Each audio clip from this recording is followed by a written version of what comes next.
বিগত ভিডিওটি আমরা লুইস ডট স্ট্রাকচারের সেকেন্ড পার্টটা কমপ্লিট করেছি। এখন আমাদের কিন্তু ভ্যালেন্স বন্ড থিওরি একটু জানতে হবে। আমি একদম ডিটেলসে, খুব বেশি ডিটেলসে কিচ্ছু পড়াবো না, যতটুকু না জানলেই নয়।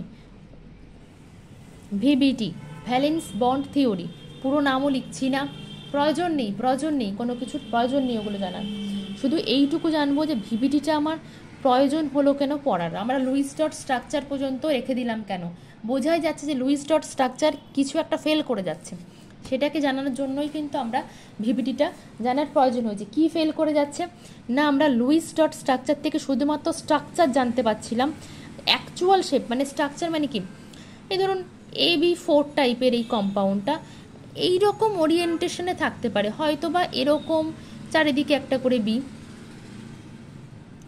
কিংবা এরকম, কিংবা এরকম, যে কোনো একরকম এইরকম ধরনের কিছুতে একটা থাকতে পারে, এই একটা অ্যাবস্ট্রাক্ট একটা ধারণা হওয়া, ঠিক আছে, লুইস ডট স্ট্রাকচার। কিংবা এর উপরে এই চার্জটা থাকতে পারে, ওর উপরে এই চার্জটা, অ্যাকচুয়ালি কোথায় থাকতে পারে সেটা কিন্তু আমরা লুইস ডট স্ট্রাকচার থেকে জানতে পাচ্ছিলাম না।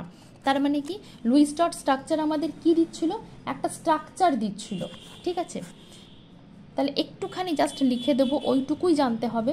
সেটা হচ্ছে কি, লুইস ডট স্ট্রাকচার,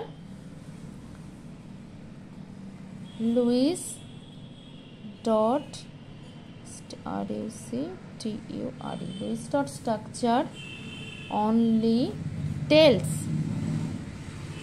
গ্রামার কতটা কি মেনটেন হচ্ছে জানি না, বারংবারই আমি বলি, tells about structure of molecule, তাই তো, RUCTURE, structure of molecule, mole নয় মলিকুল, একটু শর্টে লেখার চেষ্টা করছিলাম আর কি, structure of molecule, but not shape of molecule. মানে অ্যাকচুয়াল ঠিক কীরকম দেখতে হবে, মানে অ্যাবস্ট্রাক্ট ধারণা দিচ্ছিল আমাদের, যেরকম একটা ভূতের একটা অবয়ব আমরা বুঝতে পারি, যা সাদা কাপড় মোড়া ঠিক এরকম হতে পারে, লুইস ডট স্ট্রাকচার কিন্তু ওটাই দিচ্ছিল। অ্যাকচুয়াল ভূত ঠিক কীরকম দেখতে সেটা কিন্তু জানতে গেলে আমাদের আবার ভিবিটিটা জানতে হচ্ছে, যদিও ভূত নেই, আমি জাস্ট বিষয়টা বোঝানোর জন্য একটু মজা করে বললাম। আচ্ছা, ভিবিটি থেকে আমরা ইম্পর্টেন্ট যে বিষয়গুলো জানতে হবে সেটা হচ্ছে সিগমা এবং পাই বন্ডের ধারণা। আমি কি মানে কি ধরনের ওভারল্যাপ হলে সিগমা বন্ড হয়, কি ধরনের ওভারল্যাপ হলে পাই বন্ড হয়, এগুলো আর আমি বলছি না। এটা ক্ষেত্রে হেড অন, এর ক্ষেত্রে সাইড ওয়াইজ, এগুলো আপনারা সবাই জানেন, কম বেশি সবাই জানেন, এগুলো থেকে কোনো প্রশ্ন আসবেও না। যে বিষয়গুলো থেকে প্রশ্ন আসবে সেটা হচ্ছে এই ভিবিটি থেকে একটা ইম্পর্টেন্ট মানে এক লাইনের একটা বিষয়, সেটা হচ্ছে একটু মাথার ভিতরে একদম ঢুকিয়ে নিতে হবে, সবারই মোটামুটি জানা আছে, ঠিক আছে। ওভারল্যাপিং সবসময় কিন্তু লেস দ্যান 50%, ঠিক আছে। কারণ কি, এই ধরুন এর সঙ্গে এর এই 50% জায়গাতেই ওভারল্যাপ হবে, এর বেশি হলে তো রিপেল করবে একে অপরকে, দূরে সরে যাবে। তাহলে কি লিখবো, overlapping must be less than 50%, 50%-এর বেশি কখনো ওভারল্যাপ হতে পারে না। এই 3-4টে পয়েন্ট একটুখানি মনে রাখতে হবে। OVER, over LAPPING, overlapping must be less than 50%. দ্বিতীয় একটা পয়েন্ট ভীষণ ইম্পর্টেন্ট, সেটা হচ্ছে extent of overlapping, extent of overlapping,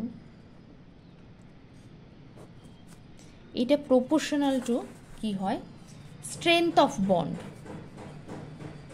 কি হবে এটা, strength, STRENGTH, strength of bond. তাহলে ওভারল্যাপিং যত বেশি হবে বন্ডটা তত বেশি স্ট্রং, তাই বলে 50%-এর বেশি হবে না।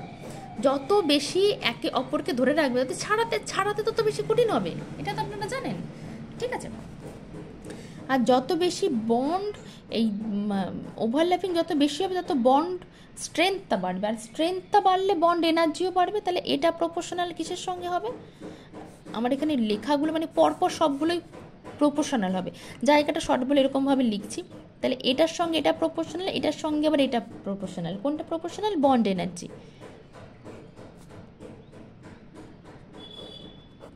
তার সঙ্গে আবার মানে ইনভার্সলি প্রপোর্শনাল কি? Bond length. Bond length. এই জায়গাগুলো থেকে কিন্তু একটুখানি প্রশ্ন আসে, এই জায়গাটা থেকে। ঠিক আছে, হয়তো বললো যে বন্ড লেন্থটা কম্পেয়ার করো, তখন আমাকে অবশ্যই স্ট্রেংথ অফ বন্ড দেখে নিতে হবে, কিংবা বন্ড এনার্জি যদি দেওয়া থাকে বন্ড এনার্জি দেখে নিতে হবে, কিংবা এক্সটেন্ট অফ ওভারল্যাপিং দেখে নিয়ে কিন্তু এগুলো একে অপরের সঙ্গে কিন্তু কোরিলেটেড। এই উত্তরগুলো কিন্তু করতে গেলে এই ডেটাটা একটু মাথায় রাখতে হবে। এমন কিচ্ছু ডেটা না করতে করতে অভ্যাস হয়ে যাবে এটা। যেমন আমি একটা ছোট্ট এক্সাম্পল দিই, এইখানে এক্সাম্পল দিলেই সুবিধা হবে। যেমন হচ্ছে HF, HCl, HBr, HI। ঠিক আছে, যদি আমাকে বলে কার ক্ষেত্রে বন্ড এনার্জি ম্যাক্সিমাম, তাহলে আমি কিভাবে উত্তরটা করব? আমাকে এইটা চেয়েছি, আমি অবশ্যই আগে এখানে স্ট্রেংথ অফ বন্ড দেখে নেব যে কোন বন্ডটা বেশি স্ট্রেংথ, কার বেশি। এবার স্ট্রেংথ অফ বন্ডটা যদি জানতে হয় তাহলে আমাকে এক্সটেন্ট অফ ওভারল্যাপিং দেখতে হবে। হাইড্রোজেনের ক্ষেত্রে তো 1s, সব হাইড্রোজেনের ক্ষেত্রে 1s। এর ক্ষেত্রে 2p আছে, এর ক্ষেত্রে 3p আছে, মানে পরপর তো গ্রুপ নিচের দিকে যাচ্ছে। এর ক্ষেত্রে 4p সঙ্গে ওভারল্যাপ হয়, এর ক্ষেত্রে 5pর সঙ্গে। তাহলে 1s এর সঙ্গে 5pর যে ওভারল্যাপ, এটা একটা ভীষণ বড় জায়গা জুড়ে থাকে। এটার সঙ্গে এর কি কখনো এন নাম্বার অফ এনটা যেহেতু অনেক ডিফার করে যাচ্ছে সেল নাম্বারটা, কিন্তু সেক্ষেত্রে কি এর সঙ্গে ভালো ওভারল্যাপ হতে পারে? না, হতে পারে না। একের সঙ্গে 2 যত ভালো ওভারল্যাপ করবে এইটুকুই মাথায় রাখতে হবে। যেহেতু সবগুলোই পি, তাহলে একের সঙ্গে 2 খুব ভালো রিয়াক্ট করবে, মানে ওভারল্যাপ করবে। তারপরে একের সঙ্গে 3, তারপরে একের সঙ্গে 4, তারপরে একের সঙ্গে 5। এর ক্ষেত্রে যখন দুটোই একই সেল আর কি, এখানে এস আর এখানে পি, সবার ক্ষেত্রে এস এবং পি, তখন দেখতে হবে এন এর গ্যাপটা যত কম তত কিন্তু সে বেটার ওভারল্যাপিং হবে, তত তার মধ্যে বেটার ওভারল্যাপিং হবে। তাহলে বেটার ওভারল্যাপিং হলে তার ক্ষেত্রে বন্ড এনার্জি বেশি, তাহলে ওভারল্যাপিং সব থেকে ভালো এর, তারপরে এর বন্ড এনার্জির স্ট্রেংথটা মানে সিকোয়েন্সটাও হয়ে যাবে ওই একই সিকোয়েন্সে। ঠিক আছে, এই ধরনের প্রশ্নগুলো আসতে পারে। সেক্ষেত্রে আমাকে এইটা ফার্স্ট আগে লিখে নিতে হবে, কিংবা মনে মনে ভেবে নিতে হবে। ভাবতে না পারলে টুক করে পাশে শর্ট ফর্ম দিয়ে একটু লিখে নিয়ে তারপরে ওভারল্যাপিংটা দেখে নিতে হবে। আর মনে রাখতে হবে দুটো যখন সেল একই এস এবং পি, কিংবা এখানে পি এবং ডি, যাই হোক, যখন সেম হয়ে যাবে তখন এন এর ডিফারেন্স যত কম হবে তত তার ওভারল্যাপিংটা বেটার হবে।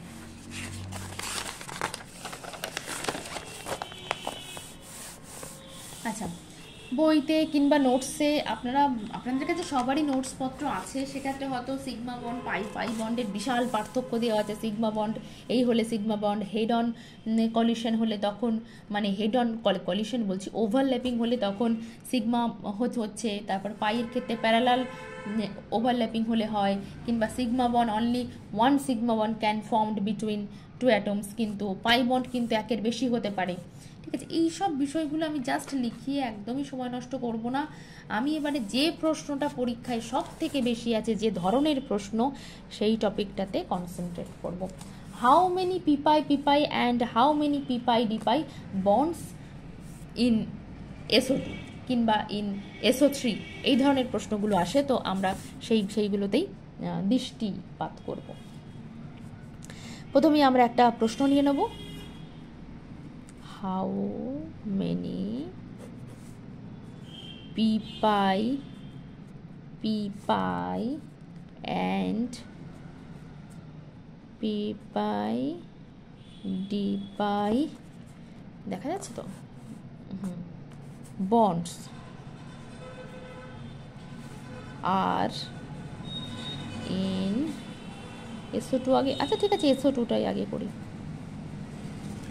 এইটাই আমরা কিন্তু সলভ করতে করতে এই কনসেপ্টটাকেও কিন্তু আমরা শিখে নেব, স্ট্রাকচার হয়ে যায় এরকম, আমি বলেই দিলাম স্ট্রাকচার হয়ে যায় এরকম। ও সরি, দুটো কেন করলাম, একটা হবে তো। 1 2 3 4 5 6, 1 2 3 4 5 6 7 8 9 10, হ্যাঁ ঠিক আছে, একটাই হবে, ভুল হয়ে গেছিলো, ঠিক আছে, একটাই হবে। এবার বলেছে এই পি পাই এবং ডি পাই, আমি কি করলাম এটা, পি পাই আর একটা হচ্ছে পি পাই ডি পাই, হ্যাঁ তাহলে ও আচ্ছা অ্যান্ডটা আমি নিজে লিখে নিজেই কনফিউজড হয়ে যাচ্ছি, ঠিক আছে। তাহলে আমি কিচ্ছু জানি না, আমি এই স্ট্রাকচারটাও আমি জানি না পরীক্ষায়, তাহলে আমি এই প্রশ্নের উত্তরটা কিভাবে বার করব? প্রথমে আগে সালফারের অ্যাটমিক নাম্বার কত, আমি একদম সেই 11-12 মতো করেই করব, ঠিক আছে।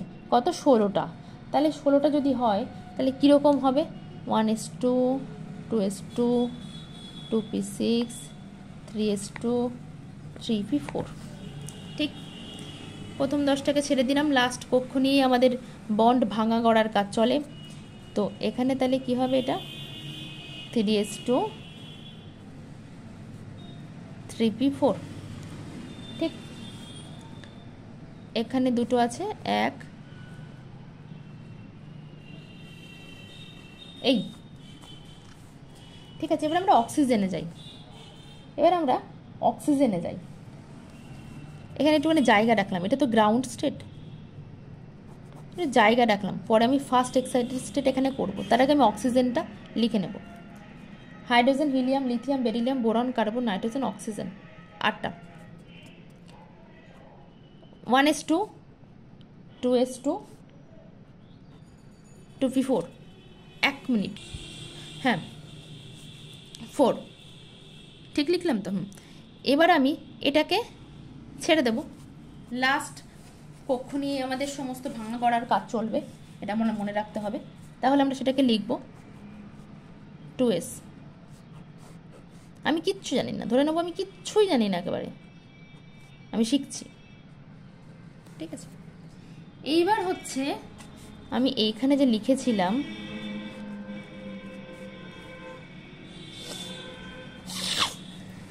এটা আমরা লুইস ডট স্ট্রাকচার থেকেই কিন্তু নির্ণয় করতে পারবো, ঠিক আছে। এইটা করার পরে আমি লুইস ডট স্ট্রাকচার থেকে এটা বানিয়ে নিলাম, ওটা আমরা শিখে নিয়েছি।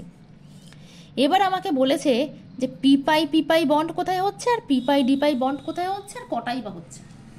তাহলে সালফারের এখানে দুটো ঘর ফাঁকা, কিন্তু সালফারের আমার লাগবে হচ্ছে একটা, দুটো, এর সঙ্গে দুটো, এর সঙ্গে দুটো, মানে 4টে ইলেকট্রন ফাঁকা দরকার। তাহলে আমাকে ফার্স্ট এক্সাইটেড স্টেটে নিয়ে যেতে হবে একে। ফার্স্ট এক্সাইটেড স্টেটে কি হবে, আর এক্সাইটেড হয়ে বা কোথায় যাবে, দেখুন 1 2 3 4 5, 3s হয়, 3p হয়, 3dও হয়, তাই তো, 3dও হয়।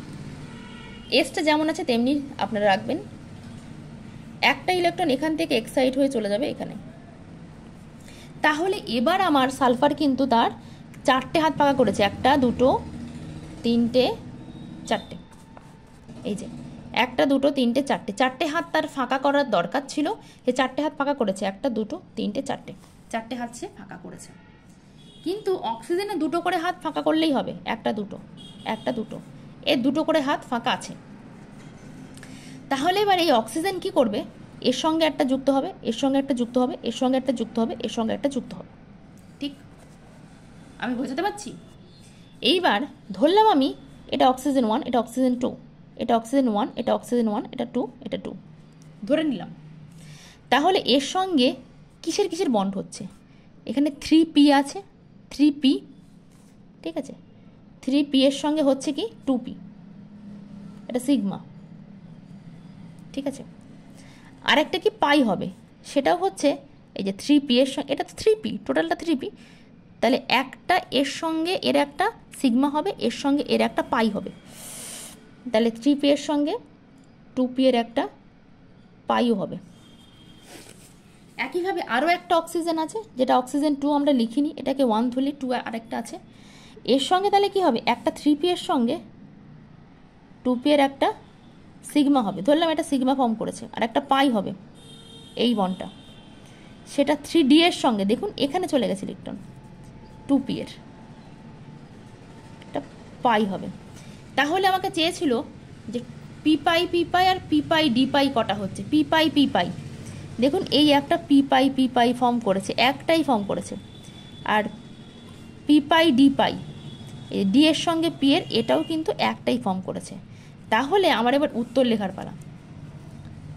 পি পাই একটা হবে, পি পাই ডি পাই সেটাও একটা হবে।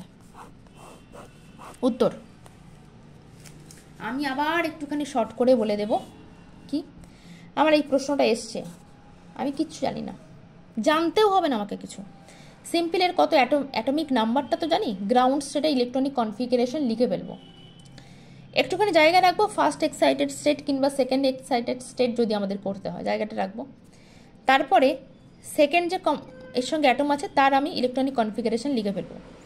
এবার লুইস ডট স্ট্রাকচার দিয়ে আমরা এটাকে করে ফেলবো। এরপরে আর লুইস ডট স্ট্রাকচার দিয়ে করাও লাগবে না, কারণ করতে করতে প্র্যাকটিস হয়ে যাবে, আমাদের সেই জায়গাতে যেতে হবে। করে ফেললাম। তারপরে দেখলাম সালফারের 4টে হাত খালি করা দরকার, 4টে হাতেও ধরে রেখেছে। তাহলে এখানে 2টো হাত খালি ছিল, তো আমি ফার্স্ট এক্সাইটেড স্টেটে নিয়ে গেলে 4টে হাতকে খালি করলাম। 3টে হাত পিতে আছে, একটা হাত ডিতে আছে। অক্সিজেনের 2টো হাতই খালি, এই 2টো হাত দিয়ে এই দুটোর সঙ্গে হ্যান্ডশেক করলো, আর একটা অক্সিজেন 2টো হাত দিয়ে এই দুটোর সঙ্গে হ্যান্ডশেক করলো। এখান থেকে আমরা পেয়ে গেলাম পি পাই ডি পাই কটা করে হচ্ছে। এখানে উত্তর লিখে দিলাম। ঠিক আছে, আজ মনে হতে পারে ভীষণ কঠিন, একদম কঠিন কিছু না, বারংবার দেখতে থাকুন, প্র্যাকটিস করতে থাকুন, হবেই। এই একইভাবে আমি একটা বাড়ির জন্য দিয়ে দিচ্ছি। SO3 এর ক্ষেত্রেও নির্ণয় করতে হবে পি পাই এবং পি পাই ডি পাই কটা করে আছে। ঠিক আছে, এটাও কিন্তু আমি নির্ণয় করতে দিয়ে দিলাম। এই পি পাই সম্ভবত সম্ভবত একটাই হবে আমার মনে হচ্ছে, আমি তো করে দেখিনি, মনে হচ্ছে। আর পি পাই ডি পাই এটা সম্ভবত 2টো হবে। তবুও একটুখানি করে নেবেন, করে নিয়ে যদি আমার এটা ভুল হয় সেটাও বলে দেবেন, কারণ আমি তো এখানে করলাম না, জাস্ট এটাকে দেখেই জাস্ট বললাম, তো সেক্ষেত্রে আচ্ছা না হয় করেই দিই, কারণ পরীক্ষার সময় এইভাবে। ঠিক আছে, আমি করে দিচ্ছি। স্ট্রাকচার তো লুইস ডট দিয়ে আমরা এরকম পেয়ে যাব। আর ওইখানে তো সালফারের অলরেডি করাই আছে, এখানে সালফারের অলরেডি করাই আছে। ঠিক আছে, তো এখানে কি সালফারের এখানে আমাদের মানে 4টে হাত খালি করতে হয়েছিল, কিন্তু দেখুন এখানে কি আছে ইন্টারেস্টিং ব্যাপার, 1 2 3 4 5 6 6টা হাত খালি করতে হবে। তাহলে কি হবে, সেকেন্ড এক্সাইটেড স্টেট বানাতে হবে একটা, এই ইলেকট্রনটাকে নিয়ে গিয়ে আমাকে আবার এইখানে নিয়ে যেতে হবে, নিয়ে গিয়ে তারপরে করতে হবে। আমি একেবারে সেকেন্ড এক্সাইটেড স্টেট থেকেই করছি সালফারের। সেকেন্ড আমি করেই দিই, মানে বাড়ির কাজ দিলে আবার আপনারা করবেন, বিরক্ত হয়ে যাবেন হয়তো। এটা 3s 3p 3d, 3টে ঘর, 1 2 3 4 5, 1 2 3 4 5 6, 6টা হাত খালি করে ফেলেছে। ঠিক আছে, প্রতিটা অক্সিজেন 2টো করে হাত দিয়ে ধরবে। অক্সিজেনের ক্ষেত্রে তো খালিই আছে, এই যে এখানে তো করাই আছে, তবু আমি একবার করে দিই 1s2 আর 2s2 2p4। অক্সিজেনের ক্ষেত্রে কি হবে সেটা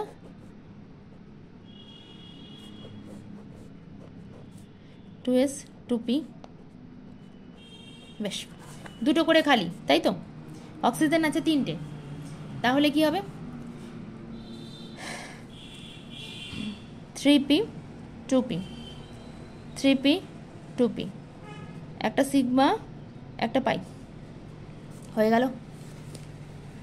তাহলে আমার এই দুটো গেল। আচ্ছা, আমি এসটাকে করলাম না, এবার আমি করছি। এসটাকে এখানে করলে হতো, ঠিক আছে। তাহলে সালফারের একটা আছে কি 3s রয়েছে, আর অক্সিজেনের একটা 2p ধরলাম, এটা সিগমা হয়ে গেল। আর একটা কি আছে, এটাও তাহলে বাদ চলে গেল। তারপরে আছে 3p বাকি আছে, এইটা 3p 2p, এটা পাই, এই হ্যান্ডটাও বাদ চলে গেল। দ্বিতীয় হচ্ছে আবার এই দুটোতে চলে যাব 3d 2p, আরও একটা 3d 2p, ঠিক আছে, তাহলে কি হবে এবার, তাহলে আমার কি হয়ে যাবে, কটা বন্ড হচ্ছে মোট সেটা আমাকে দেখতে হবে। বন্ড টোটাল ফর্ম করছে কটা, সেটা হচ্ছে আমি মনে হয় যে ডিতে কি কখনো সিগমা পসিবল না, তাহলে আমি একটু ভুল করে ফেলেছি। এখানে আমি এক কাজ করি, 3D 2P এখানে একটা পাই বানিয়ে দিই, আর এই দুটো পি দিলে তবু একটা সিগমা ফর্ম করবে খুনি। 2P এটা একটা সিগমা বানিয়ে দিই, এটা একটা পাই বানিয়ে দিই। ঠিক আছে, আমি বোঝাতে পারলাম। ডি দিয়ে তো ওইভাবে সিগমা সম্ভব নয়, সেই জন্য আমি জাস্ট অদল বদল করে দিলাম। তাহলে এবার আমাকে কটা পি পাই আছে খুঁজে নিই। পি পাই এই একটা আমি পেয়ে গেছি, পি পাই। তারপর এটা সিগমা পি পাই না, পি পাই পাচ্ছি না, তাহলে এটা একটা আমি ঠিকই বলেছিলাম, আসলে মুখস্থ হয়ে গেছে খানিকটা করতে করতে।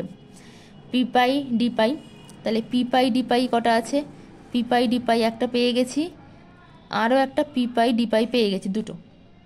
তাহলে আমি কিন্তু বিষয়টা ঠিক বলেছিলাম, আমি নিজেই কনফিউশনের জন্যই কিন্তু এটা করলাম, আপনাদেরও সুবিধা হলো, কিন্তু তাহলে আমি এটা ঠিক বলেছি।